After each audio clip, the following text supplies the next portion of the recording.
সমাজবিজ্ঞানীদের ভাষায় সমাজের শুরুটা হয়েছিল পরিবারের স্পর্শে। আসলে পরিবার হলো সমাজের মূল ভিত্তি, আর পরিবারের ঠিকানা হলো তার গৃহাঙ্গন। সেই গৃহাঙ্গনকে সাজাতে আমরা কত কিছুই না করে চলেছি। ভিন্ন ভিন্ন পছন্দের কারণে তাই ঘরের ডিজাইনে দেখা যায় নানান বৈচিত্র্যের ছোঁয়া। প্রিয় দর্শক, সেই ঘর সাজানোর গল্প নিয়ে সাদর আমন্ত্রণ আজকের রক্সি রঙের মেলা চার দেয়ালের কাব্য পাঠের আসরে। নাগরিক ব্যস্ত জীবনে অবসর যেন বড়ই অধরা। তারপরেও মানুষ চায় তার শৈল্পিক মনটাকে জাগিয়ে তুলতে, তাই শত কাজের মধ্যেও সাজিয়ে তুলে তার প্রিয় ঘরটিকে। প্রিয় দর্শক, এবারে চৌকাঠ পেরিয়ে তেমনি একটি ঘরের খোঁজে আপনাদের নিয়ে যাব। চলুন ঘুরে আসি।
আজকে আমরা 2000 স্কয়ার ফিটের একটি বাসা দেখাচ্ছি।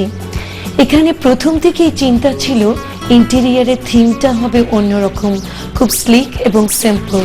সেই জন্য আমরা ফয়ার থেকে শুরু করে পুরো বাসার ভিতরেই একটা সিম্পল টোন রাখার চেষ্টা করেছি। ফয়ারটা খুবই ছোট, এই কারণে আমরা ফয়ারে একটি ছোট মিনি শু র্যাক করেছি। সেই সাথে আমরা একটি মিরর ব্যবহার করেছি যাতে ফয়ারটাকে একটু বড় দেখা যায়। এছাড়া ফয়ার থেকে যখন আমরা ঘরের ভিতর চলে যাচ্ছি, দুই পাশের দেওয়ালে ওয়ালপেপার ইউজ করেছি।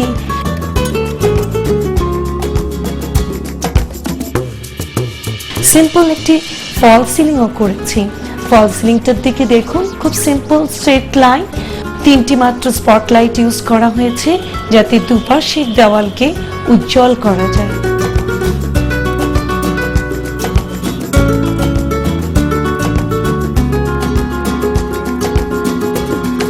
ফয়ারের পাশেই রয়েছে গেস্ট রুম। গেস্ট রুমের ইন্টেরিয়ারটা একটু অন্যরকম। এখানে আমরা একটি লো স্লিক বেড ইউজ করেছি। এছাড়া রয়েছে ড্রেসিং ক্যাবিনেট এবং ক্লজেট ক্যাবিনেট। এছাড়া আরেকটি মজার বিষয়, প্রতিটা রুমেই আমরা মিরর অ্যাটাচমেন্ট করেছি। মিররের জন্য আলাদা করে কোনো জায়গা নিইনি। দরজার পিছনে যে ওয়েস্টেজ স্পেসটা আছে সেখানে আমরা একটা লং মিরর দিয়েছি। আপনারা দেখুন ক্যাবিনেটটা কিন্তু অনেক বড়। আসলে একটি ঘরকে সুন্দর করে রাখার জন্য সবকিছু গুছিয়ে রাখা খুব জরুরি। সেই জন্য আমরা যতটা জায়গা পেয়েছি ততটা জায়গা জুড়েই ক্লজেটটা করেছি। ক্যাবিনেটের উপরে আমরা কিছু চিকন চিকন মোল্ডিং বিট অ্যাটাচ করেছি। আসলে এই মোল্ডিং বিটের অ্যাটাচমেন্টের সাথে বেডের ডিজাইনেরও একটি গভীর মিল আছে।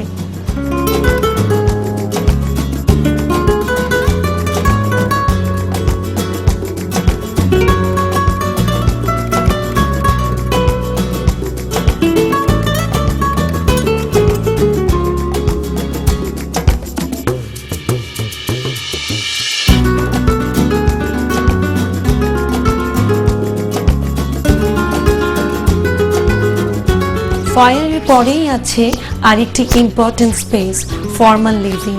কিন্তু ফর্মাল লিভিংটাকে আমরা একটু আলাদা করেছি। একটি ফোল্ডিং পার্টিশন ডোর দিয়ে। ডোরটাতে উডের ব্যবহার খুব কম, শুধু উডের ফ্রেম ইউজ করেছি, বাকি অংশটাতে আছে এইচিং গ্লাস।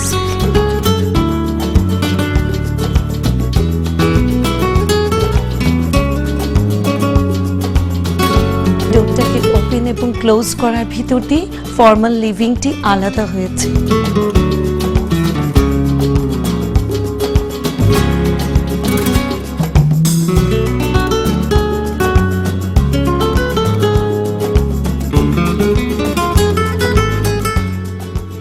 ফর্মাল লিভিং এর ভিতরটা কিন্তু একেবারেই সিম্পল। আমরা এখানে কোনো জাঁকজমক ফল সিলিং করিনি, খুব সিম্পল দুটো ফার্নিচার। আসলে এই ফার্নিচারগুলো কিন্তু আগেই ছিল, আমরা শুধু কিছু রিনোভেট করেছি। আপনারা দেখুন সোফাগুলো, এগুলো আগেরই সোফা, কিন্তু আমরা কাপড় চেঞ্জ করে আবার নতুন করে ফেলেছি।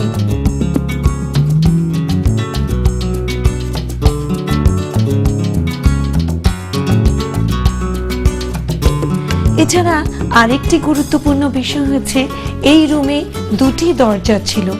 একটি দরজাকে আমরা দরজা না রেখে খুব সিম্পল স্লিক একটি শোকেস করেছি, যাতে উনি কিছু কিছু ছোট ছোট সুন্দর জিনিস সাজাতে পারেন।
ডাইনিং এর স্পেস আর ফ্যামিলি স্পেস একটি কমন স্পেসে। আসলে ফয়ারের পরে এই দুটি জায়গাকেও আমরা একটি ওপেন স্পেসে রেখেছি, যাতে বাড়িটা অনেক বড় এবং খুব খোলামেলা মনে হয়। এখানে ডিনার ভেগনটা দেখুন, ডিনার ভেগনটা আমরা কাস্টম মেড তৈরি করেছি, কিন্তু পুরোপুরি বন্ধ করিনি। মাঝখানে একটা ব্রেক এনেছি, একটা কাউন্টার করে দিয়েছি যাতে বড় পার্টির সময় ডেজার্ট দেওয়া যায়। এছাড়া আর একটি গ্লাসের সেকশন আছে যেখানে আরও কিছু ছোট ছোট জিনিস রাখা যায়।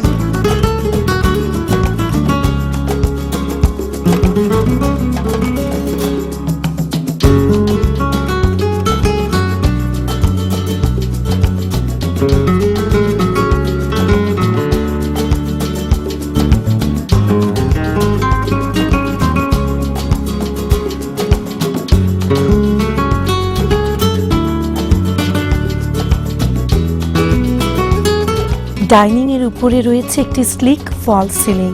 ফল সিলিংটা সেন্টারে অবস্থিত, দুই পাশে আমরা কিছু ফ্ল্যাট মোল্ডিং বিট ইউজ করেছি। এছাড়া ফল সিলিং এর সেন্টারে রয়েছে ফ্যান, দুই পাশে দুটো ঝুলন্ত ব্ল্যাক লাইট।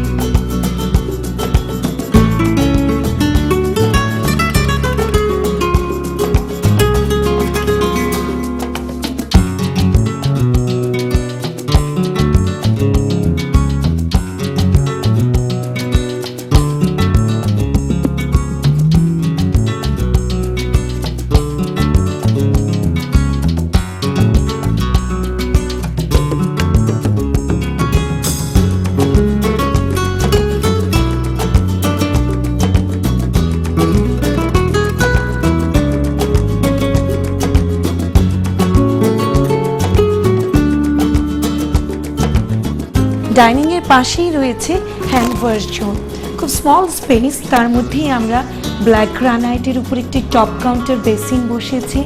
এছাড়া আরও ইউজ করেছি রাস্টিক টাইলস, মিরর তো আছেই, ছোট ছোট জিনিস দিয়ে হ্যান্ডওয়াশ জোনটাকে আকর্ষণীয় করার চেষ্টা করেছি। কিন্তু পুরো জায়গাটাকে দেখুন ওপেন স্পেস।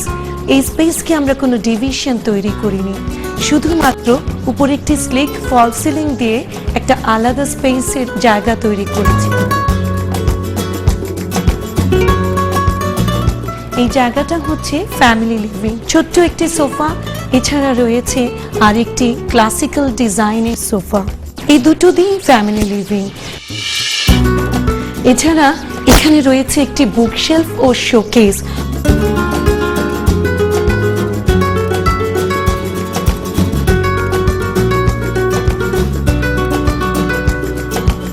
ওনাদের বই পড়ার খুবই আগ্রহ, সেই জন্য আমরা ফ্যামিলি লিভিংয়ে একটি বুকশেলফ তৈরি করেছি। আর রয়েছে টিভি কর্নার। টিভির ওয়ালটাতে আপনারা দেখুন আমরা একটি পার্পল কালারের ওয়ালপেপার ব্যবহার করেছি। টিভি ক্যাবিনেট দেওয়া আছে, ইচ্ছা করলে ক্যাবিনেটের উপরেও টিভি রাখতে পারেন অথবা পরবর্তীতে ওয়ালেও অ্যাটাচমেন্ট করতে পারেন। এইভাবে ছোট্ট একটি স্পেসকে আমরা আকর্ষণীয় ফ্যামিলি লিভিং করার চেষ্টা করেছি।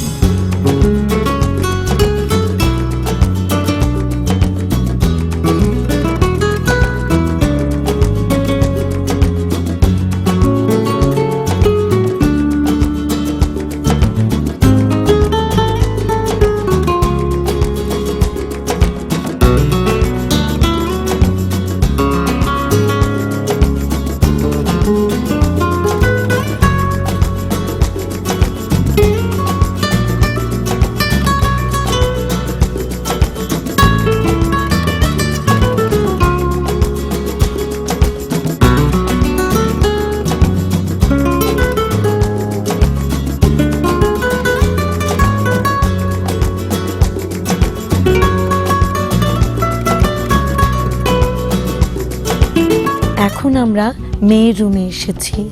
এই রুমে যাতে ড্রেসিংয়ের সকল আইটেম গুছিয়ে রাখা যায়, আমরা আবারও লং মিরর ব্যবহার করেছি। মিররের দুই পাশে রয়েছে দুটি চিকন শেলফ। মিররের লোয়ার পার্টে একটি ওপেন শেলফ অ্যাটাচ করেছি যাতে দ্রুত জিনিসপত্র রাখা যায়।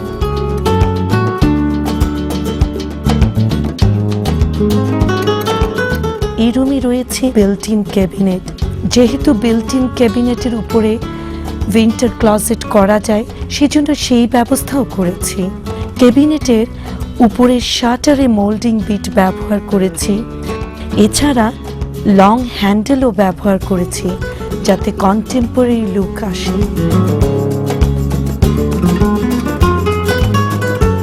মেয়ের রুম, তাই কালারের ব্যবহার খুবই ইম্পর্টেন্ট। ওর পছন্দ ছিল রাস্ট ব্লু। একটি দেওয়ালে রাস্ট ব্লু ব্যবহার করেছি যাতে মিররের এফেক্টেও ব্লু রংটি ফুটে ওঠে। বেডে ব্যবহার করেছি পার্পল বেড কভার। আর এর উপরে হোয়াইট ফল সিলিং এর ভেতর দিয়ে স্পটলাইটের এফেক্ট রুমটিকে মায়াবী করে তুলেছে।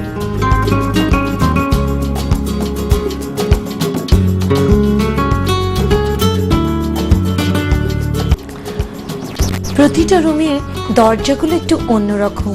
আমরা এখানে কোনো ফ্ল্যাশ ডোর ইউজ করিনি, আসলে ওনার চাচ্ছিলেন সেগুনের টিক ডোর। আপনারা দেখুন ডোরগুলোর ভিতরে আমরা একটু ক্লাসিক্যাল মোটিভ ইউজ করেছি, স্কোয়ার স্কোয়ার বক্স, সেই সাথে ক্লাসিক্যাল আর্চ রয়েছে। এইভাবে আমরা এখন ঢুকে যাচ্ছি মাস্টার বেডরুমে। মাস্টার বেডরুমেও ক্লজেটটা কিন্তু অনেক বড়, একেবারে ওয়াল টু ওয়াল একটা লম্বা ক্লজেট করেছি। ক্লজেটের ভিতরে আমরা একটা ক্রস বিট ইউজ করেছি। এছাড়া উপরে একটা আপার সেকশন আছে উইন্টার ক্লজেট, সেখানে আমরা শীতের গরম কাপড় চাপড় রাখতে পারি। কিন্তু পুরো রুমটার থিম হচ্ছে বেইজ এন্ড ব্রাউন আর গোল্ডেন। বেডের পিছনে আমরা ব্যবহার করেছি বেইজ ওয়ালপেপার, বিছানায় ব্যবহার করেছি গোল্ডেন চাদর অথবা বেড কভার বলতে পারেন। বেডটা কিন্তু ক্লাসিক্যাল। এইভাবে আমরা মাস্টার বেডরুমের ভিতরে এক এক জায়গায় এক একটা কর্নার করার চেষ্টা করেছি। ড্রেসিং জায়গাটাও খুব ইম্পর্টেন্ট। একইভাবে আমরা দরজার পিছনে একটি ড্রেসিং ইউনিট করেছি। দরজার পিছনের দেওয়ালটাতে আমরা একটা লং মিরর ব্যবহার করেছি। এই সাথে খুব চিকন স্পেসটার ভিতরে আমরা ড্রেসিং এর জিনিসপত্রের একটা ড্রেসিং টেবিলও করে ফেলেছি। উপরে রয়েছে উইন্টার ক্লজেটের জিনিসপত্র। এইভাবে একটি কমপ্লিট ড্রেসিং ইউনিটও তৈরি করেছি।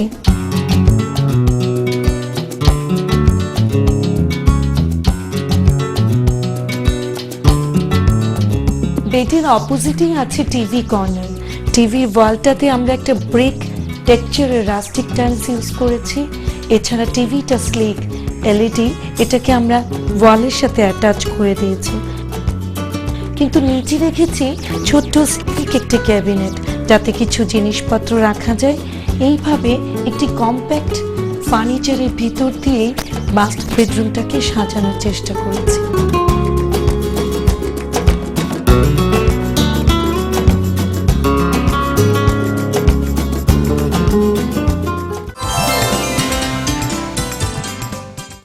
দেখছিলেন অসাধারণ গৃহকাব্যের এক অনবদ্য চিত্র। এবারে আপনার পালা। আপনার গৃহকোণ যদি আমাদের এই আয়োজনে যোগ করতে চান, তাহলে ঘরের ছবি তুলে আপলোড করুন facebook.com/roxypaints limited পেজে, অথবা ভিজিট করুন www.roxypaints.com। আমাদের এই অনুষ্ঠান নিয়ে কোনো পরামর্শ বা মতামত থাকলে আমাদের কাছে লিখে পাঠাতে পারেন এই ঠিকানায়। পরিচালক রক্সি, রঙের মেলা, 4 দেয়ালের কাব্য, এটিএন বাংলা, ওয়াসা ভবন, 2য় তলা, 98 কাজী নজরুল ইসলাম এভিনিউ, কারওয়ান বাজার, ঢাকা 1215। Email cdkabbo@yahoo.com।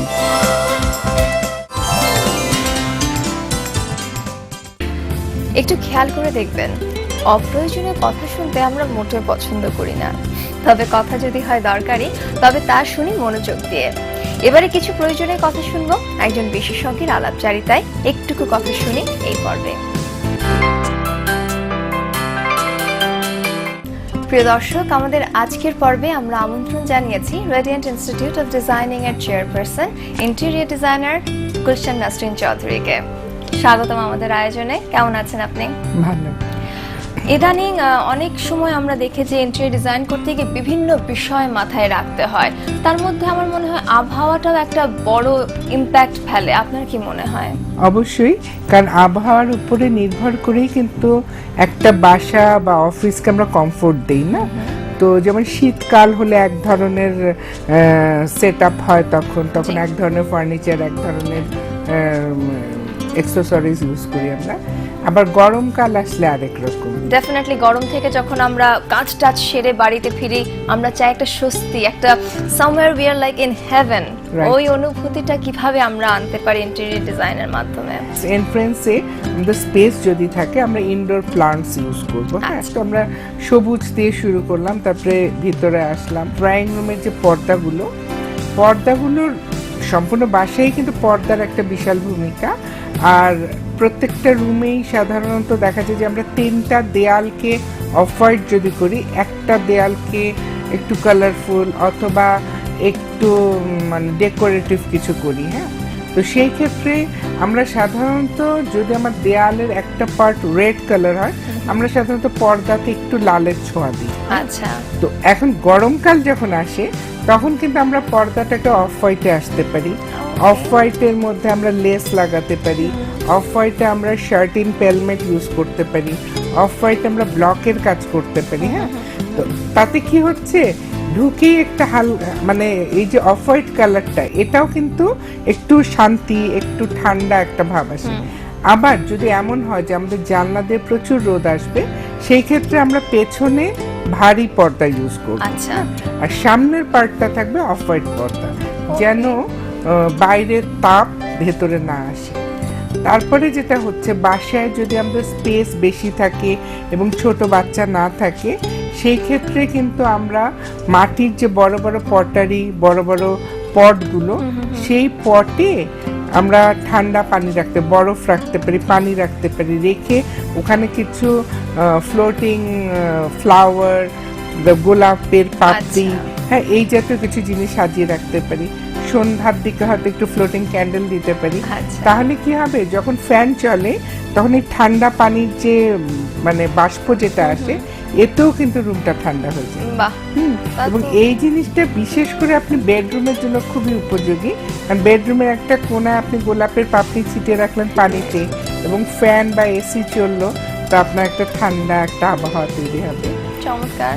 আর এছাড়া আমরা আরেকটা কাজও করি অনেক সময়, সেটা হচ্ছে যেমন পর্দা কিন্তু অবশ্যই আমরা সুতি পর্দা ব্যবহার করি গরমের সময়, গরমটাকে অ্যাবজর্ব করার জন্য।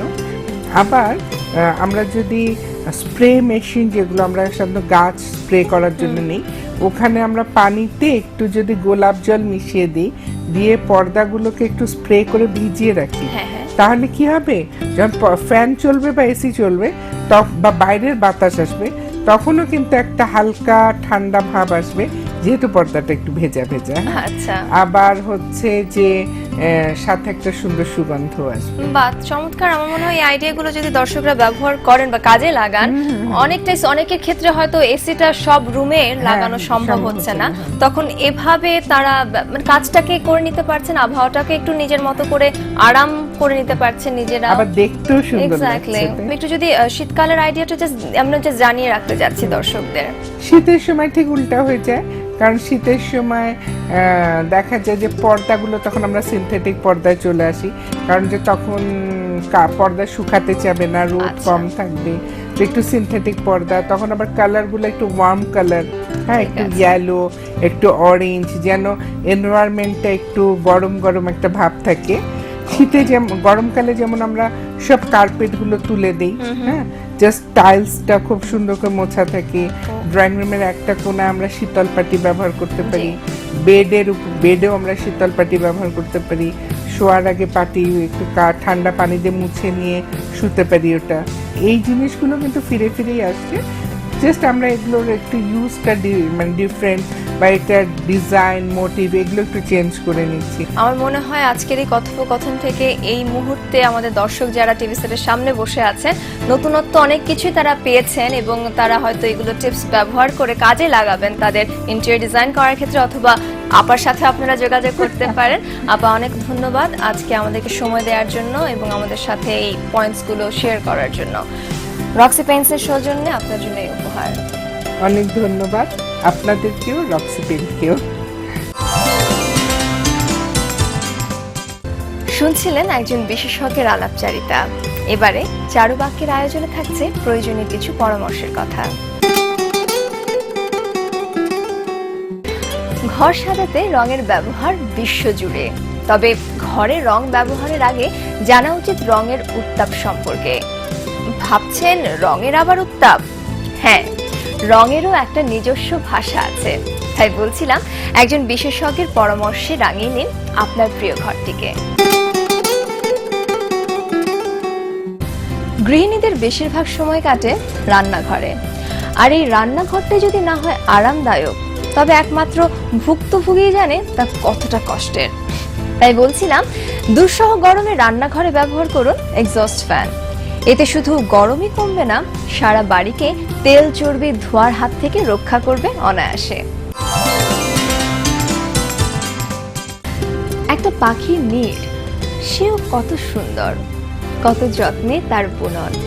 তাই বলছিলাম, বাড়ি মানেই হোক সুন্দর একটি আবাস, বাড়ি মানেই হোক প্রশান্তির জায়গা, মনের অজান্তেই বলে ওঠা মাই সুইট হোম।